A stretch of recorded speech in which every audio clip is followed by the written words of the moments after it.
Hello guys, welcome back to my channel. In today's video I'll be showing you how I made this delicious Christmas fruit cake. Alright, so stick around if you are interested. Please remember to like, share, comment and subscribe to my channel for more videos. Let's get started. So in my bowl I have 5 eggs that I whisk. I also added some lime zest. Here's my brown sugar. I have 1¼ cups. You can use less, you can use more, you can use the same amount if you like. I have some lime juice, I have vanilla, I also have some rose water. So you can always use your favorite spices if you like. In the bowl I have cinnamon powder, freshly grated nutmeg, I have some salt, and I have some flour. And you know you use all-purpose flour. Alright, so I also have my fruits that I stewed and soaked.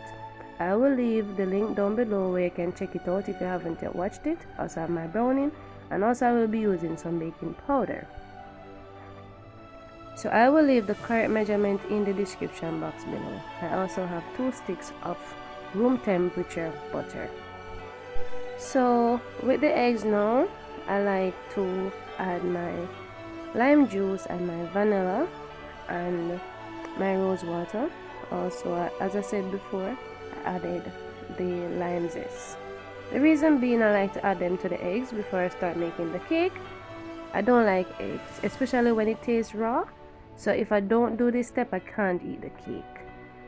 So if the eggy taste don't bother you, then you don't have to add the spices and the lime zest and juice into the eggs like I'm doing. So it's optional. Alright, so I'm going to start creaming my butter. So I'm just gonna cream the butter for about a minute before I add the sugar. Okay, so that's what I'm doing now. So I like to use dark brown sugar for this recipe, but if you like, you can always use a granulated sugar. It's just that it's not going to have a nice brown, the color going to be paler when you cream the sugar and the butter. But for me, when I add the dark brown sugar to my cake, it has a nicer taste, alright? But the brown sugar is optional. If you don't want to use it, you can always use a granulated sugar, or you can use a mixture of both. While you're creaming your butter and sugar, you're going to stop and you're going to scrape the sides of the bowl so that all the sugar and the butter will be creamed properly. I am going to cream the butter and sugar until it becomes light in color and it's fluffy.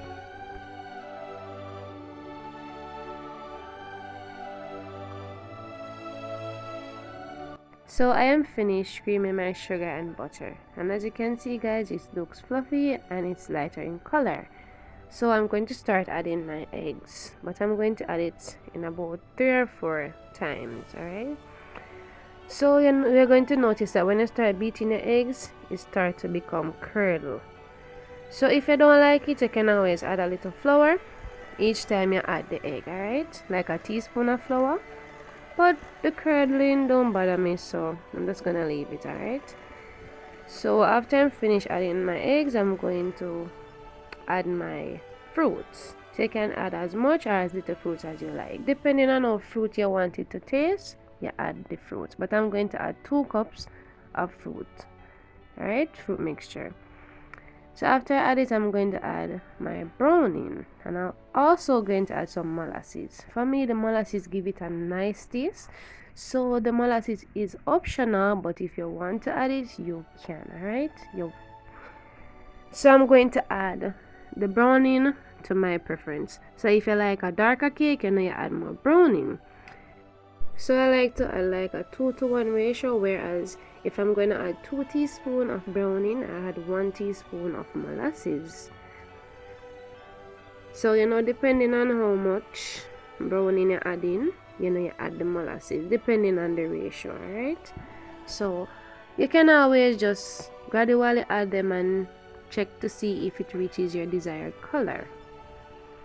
So after you add the browning and your molasses, you're going to stir it very well just to incorporate them fully. and then you're going to stop. All right.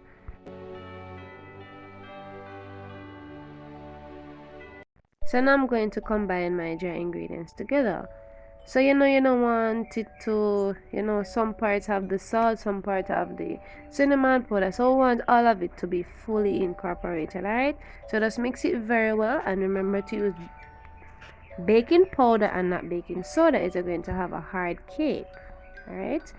So now I'm going to gradually add my dry ingredients into the wet ingredients, alright? So I'm just going to gently fold in the mixture.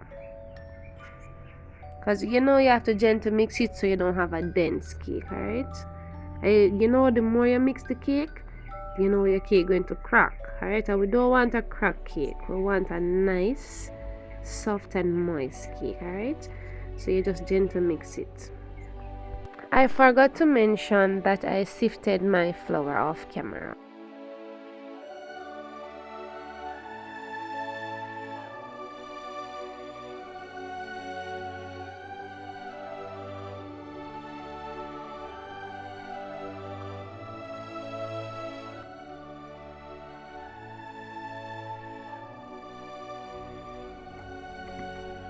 So here I have a 8-inch cake tin that I greased and lined with parchment paper. So guys, I'm not perfect with lining my cake tin with parchment paper, but I'm getting there, right? So please don't judge me. So I'm just gonna pour my mixture into the cake tin, right? So this is my desired color, but if you want yours to be darker, as I said, add more browning, right? Or if you want to use the molasses, add more molasses as well. So I'm going to bake my cake slowly, right? And I'm also going to place a water bath, some hot water in a baking dish or any other container that is oven safe, and let it bake, alright? So mine going to bake for about 2 hours since I'm going to bake it slowly. So when you finish, you just tap it and then you place it in your oven. So you're going to place your cake in the middle rack of the oven, and you're going to place your water bath underneath it. So at this point my cake is fully baked, cooled, and I remove it from the baking tin. So I'm just going to spray some rum and wine, red label wine I should say, that I added in a spray bottle. So I'm just going to wet the cake now with it, and then later on or tomorrow I'll spray it again, because I love my cake with a lot of alcohol.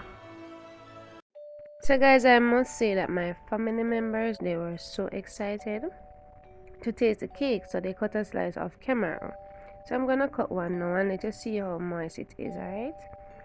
So remember to subscribe, share the video guys, and give me a thumbs up if you enjoyed this video.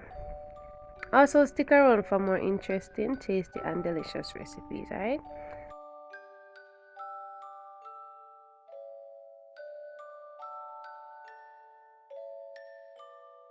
This cake was so delicious guys. It was so moist. It had a lot of flavors from the stewed fruits and also from the spices that I used to bake the cake.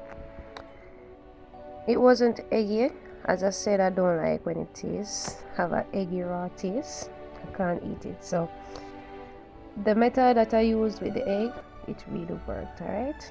So if you're a person like me who don't like the eggy taste, you can always try it that way, alright? And you won't regret it. Thank you so much for watching guys. I do appreciate you all. Please stick around for more interesting videos, alright? See you next time. Bye.